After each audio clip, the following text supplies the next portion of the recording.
Hello everyone, welcome to all in one mix. मैं खुशी और आज आपके साथ डिस्कस करने वाली हूँ हमारी क्लास 9th हिंदी की पोएम मेघाए के क्वेश्चन आंसर।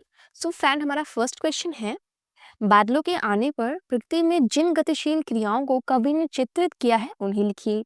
तो जैसे ही हमारे आकाश में बादल आते हैं, उनके आने से हमारी प्रकृति में बहुत सारे बदलाव आते हैं। तो कवि ने इस कविता में क्या चित्र किया है, क्या प्रस्तुति की है, उसे हमें बताना है। तो आंसर देखिए, बादलों के आने पर प्रकृति में निम्नलिखित गतिशील क्रियाओं को कवि द्वारा चित्रित किया गया है। फर्स्ट हमारा है नाचते गाते बयार का आना। जो हवा होती है उसको बोला गया यहाँ पे बयार, वो है नाचते गाते हुए आती है। दरवाजे खिड़कियों का खुलना, जैसे ही हवा तेजी से आती है हमारे दरवाजे और जो खिड़कियां है ना वो खुल जाते हैं। थर्ड है पेड़ों द्वारा गर्दन उचकाना। जो पेड़ है वो झुक जाते हैं। आंधी का आकर धूल उड़ाना, और बहुत तेज से हवा आती है जिससे जो धूल है वो उड़ने लगती है। नदी का ठिठकना एवं तिरछी नजर से देखना, और जो नदी है उनमें बहाव तेजी से बढ़ जाता है। आगे बढ़कर पीपल द्वारा मेहमान का स्वागत करना, और जो पीपल का पेड़ है वो भी आगे की तरफ झुक जाता है। लताओं का छिपकर बात करना, और जो भी लताएं हैं मतलब जो भी क्लाइंबर प्लांट होते हैं, चढ़ने वाले प्लांट होते हैं, वो छिप जाते हैं। तो उनका छिपकर जो है ऐसे बोला गया है कि वो छिपकर बातें करते हैं। तालाब द्वारा पानी भरकर लाना, जैसे कि बारिश होती है तो तालाब में पानी भर जाती है। बिजली का चमकना, वर्षा होना या आंसू बहना, और जो वर्षा है वो होने लगती है। तो यहाँ पे वर्षा होने को बोला गया है कि आंसू आना, बादलों के आने से जो है आंसू आ जाते हैं। तो सेकंड क्वेश्चन हमारा है, निम्नलिखित किसके प्रतीक है। धूल जो है वो स्त्री के प्रतीक है। पेड़ जो है यहाँ पे वो नगरवासी का प्रतीक है।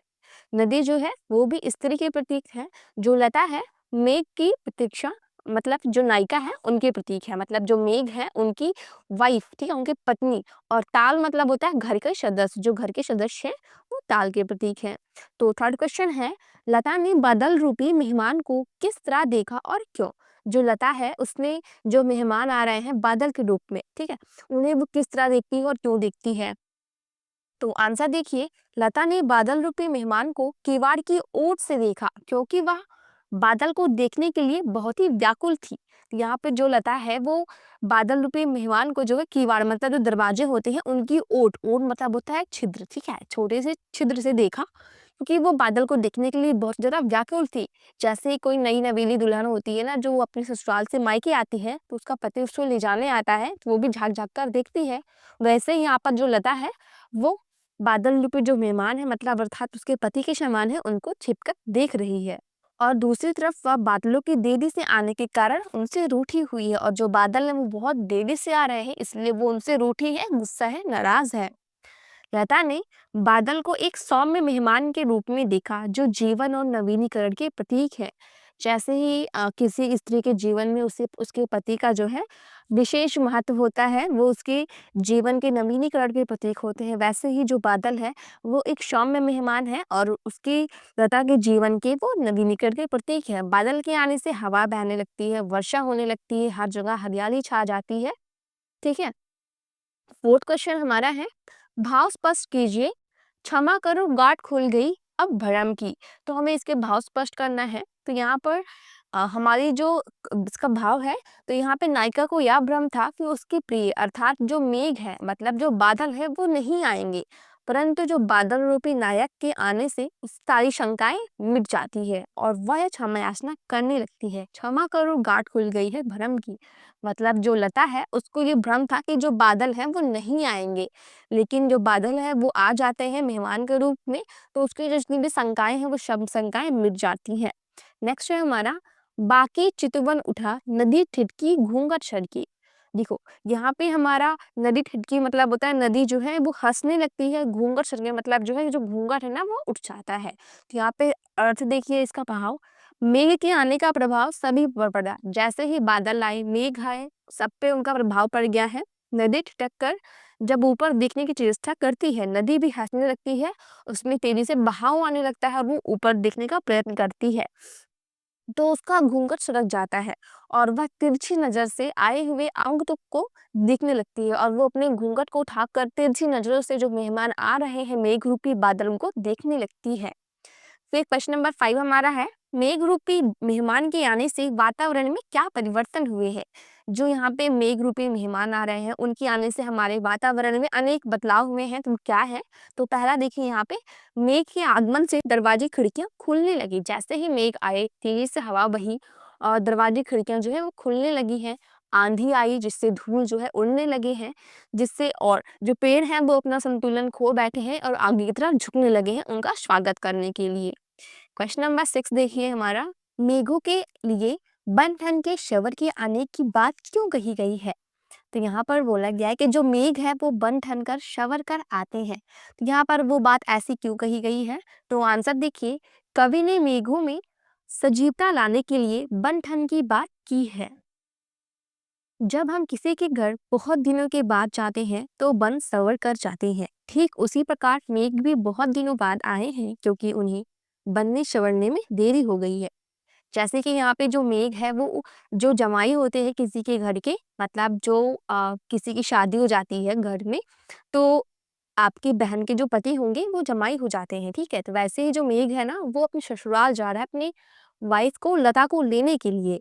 तो वो भी बहुत ज्यादा बन ठन कर सज सवर कर जा रहा है, जैसे कि हम भी किसी के घर जाते हैं सज सवर कर जाते हैं। वैसे ही जो मेघ है वो भी बन ठन कर सज सवर कर जा रहा है, इसलिए उसे थोड़ी देरी हो गई है। क्वेश्चन नंबर 7 हमारा है, कविता में आए मानवीकरण तथा रूपक अलंकार के उदाहरण खोजकर लिखिए। तो माने इस कविता में मानवीकरण और रूपक अलंकार के भी शब्द आए हुए हैं। तो मानवीकरण अलंकार के शब्द है कि मेघ आए बड़े बन ठन के शवर के, नाचते गाती बयार चली, पेड़ झुक झांकने लगे, धूल भागी घाघरा उठाए, और फिर बाकी चितवन उठा, नदी ठिठकी, बूढ़े पीपल ने जुहार की, बोली अकुलाई लता, हर्षाया ताल लाया पानी पुरात भर की। तो ये हमारे इसमें जो है मानवीकरण अलंकार है। और रूपक अलंकार दो हैं हमारे इसमें, क्षितिज अटारी गहराई और दामनी दमकी, ठीक है। क्वेश्चन नंबर 8 फ्रेंड्स हमारा है, कविता में जिन रीति रिवाजों का मार्मिक चित्रण हुआ है उनका वर्णन कीजिए। तो इस कविता में जो है कुछ हमारे समाज के मार्मिक चित्रण किए गए हैं, तो वो देखते हैं। तो पहला है, गांव में मेहमान चाहे किसी के भी घर आए परंतु उत्सुकता और उल्लास पूरे गांव में होता है। अभी के टाइम पे नहीं बट पुराने टाइम पे, मतलब अभी कुछ साल पहले जब किसी के घर में शादी हो या किसी घर में मेहमान आए ना, तो पूरे गांव में हर्षोल्लास की लहर दौड़ पड़ती है कि हाँ उनके घर कोई आया हुआ है। लोग जो है सेवाएं देते हैं, कोई दूध लेके आता है, ठीक है, कोई मिठाई लेके आता है। सभी लोग अपने अपने तरीके से मेहमान के स्वागत में जुट जाते हैं। गांव की स्त्रियां मेहमान से पर्दा करने लगती हैं, बुजुर्ग झुककर उनका स्वागत करते हैं, पैरों को धोने के लिए परात में पानी लाया जाता है। इस तरह इसी प्रकार के इस कविता में कुछ ग्रामीण रीति रिवाजों का भी चित्रण हुआ है। क्वेश्चन नंबर 9 फ्रेंड्स, तो ये हमारे लॉन्ग क्वेश्चन में आएगा, कविता में कवि ने आकाश में बादल और गांव में मेहमान मतलब दामाद के आने का जो रोचक वर्णन किया है हमें वो लिखना है। तो आंसर देखो, कविता में मेघ और दामाद के आगमन में समानता बताई गई है। यहाँ पर जो मेघ है वो हमारे दामाद के समान है, वो भी लता को ले जाने आया हुआ है।